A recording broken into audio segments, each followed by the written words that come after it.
विशाल today से मैं आपका साथी, आपका मित्र कुणाल पंत। साथियों, पहाड़ी पर पैदल चले अपने गांव पंचूर पहुंचे उत्तर प्रदेश के मुख्यमंत्री योगी आदित्यनाथ। 28 साल बाद गांव में बिताई रात।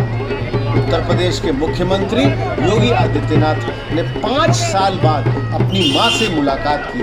फरवरी 2017 में उनकी आखिरी बार मां से मुलाकात हुई थी। अप्रैल में पिता की मृत्यु के बाद भी सीएम योगी कोरोना संक्रमण के बढ़ते प्रभाव के कारण मुलाकात नहीं कर पाए थे। पिता की मृत्यु के बाद मां से उनकी यह पहली मुलाकात थी। योगी 3 दिवसीय दौरे पर उत्तराखंड पहुंचे हुए हैं। मंगलवार को सबसे पहले उन्होंने पौड़ी गढ़वाल जिले के यमकेश्वर में अपने गुरु महंत अवैद्यनाथ की प्रतिमा का अनावरण किया। इसके बाद कार्यक्रमों में भाग लेने के लिए वे शाम को मुलाकात करने अपने गांव निकल गए। गांव जाने के लिए योगी ने पैदल पहाड़ी पर यात्रा की। इस प्रकार 5 साल बाद वे अपने गांव पंचूर पहुंचे। मुख्यमंत्री योगी आदित्यनाथ के साथ उनके कई प्रशंसक भी मौजूद रहे। बेटे के इंतजार में मां लगातार इंतजार कर रही थी। बेटे के आने की सूचना मिली तो उनकी खुशी का ठिकाना ही नहीं रहा। बुजुर्ग मां ने बेटे को गले लगाकर जी भर दुलार किया। इससे पहले वे 11 फरवरी 2017 11 फरवरी 2017 को भी अपनी मां से मिले थे। 28 साल बाद योगी ने अपने गांव में रात बिताई। शाम को उनके गांव पहुंचने की सूचना से सभी बहुत ही अधिक उत्साहित थे। उन्हें देखने के लिए भीड़ उमड़ पड़ी थी। योगी ने खाया फाणू और बाणी। योगी आदित्यनाथ ने अपने गांव पहुंचकर फाणू और बाणी खाया। योगी ने कहा कि अक्सर बचपन में मैं यही खाता था। यह हमारा परंपरागत व्यंजन है। गढ़वाल क्षेत्र के सबसे अधिक खाया जाने वाला फाणू कई तरह की दालों में मिलाकर बनाया जाता है। इससे ज़्यादातर चावल के साथ परोसा जाता है। योगी बुधवार को छोटे भाई महेंद्र सिंह बिष्ट के बेटे के मुंडन संस्कार में भी शामिल होंगे। अपने गुरु को याद करके आंखें नम हुई।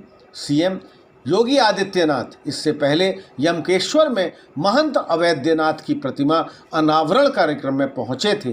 गुरु की याद करते हुए योगी की आंखें नम हो गईं। मुख्यमंत्री योगी आदित्यनाथ ने कहा कि आज के ही दिन महंत अवैद्यनाथ महाराज जी की प्रेरणा से साल 1996-97 में यमकेश्वर से गोरक्षनाथ महाविद्यालय की स्थापना हुई थी। बहुत छोटी उम्र में ही महंत अवैद्यनाथ ने अपना घर छोड़ दिया था। साल 1940 के बाद वह कभी भी इस क्षेत्र में नहीं लौटे, लेकिन उन्हें हमेशा अपने क्षेत्र की चिंता लगी रहती थी।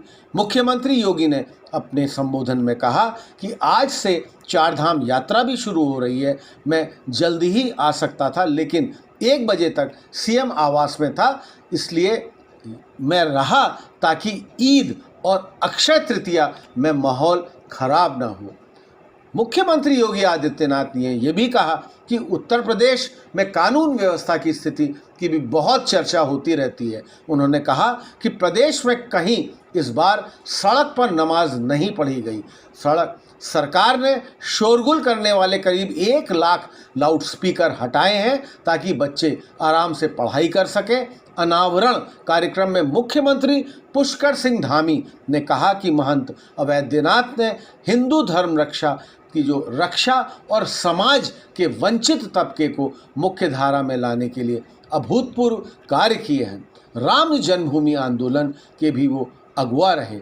अनावरण के बाद मां सावित्री देवी और परिजनों से मिलने योगी घर पहुंचे और योगी के आगमन से उनके परिवार में बहुत ही उत्साह दिखा। यूपी में दोबारा सत्ता में आने के बाद सीएम योगी आदित्यनाथ ने गांव आकर मां से आशीर्वाद लेने की बात कही थी। 20 अप्रैल 2020 को उनके पिता आनंद सिंह बिष्ट का निधन हो गया था। तब कोरोना काल की व्यवस्थाओं के कारण वे यहाँ नहीं पहुँच सके थे। करीब 5 साल से भी अधिक समय के बाद योगी ने अपनी मां से मुलाकात की। दूसरी बार सीएम बनने के बाद योगी का यह उत्तराखंड में अपने गांव का पहला दौरा था। पहले कार्यक्रम में वे भी अपने घर नहीं आ पाए। साथियों, यह थी मेरी कुणाल पंत, आपका साथी, आपका मित्र, हमारे इस चैनल मिसाल टुडे की एक रिपोर्ट।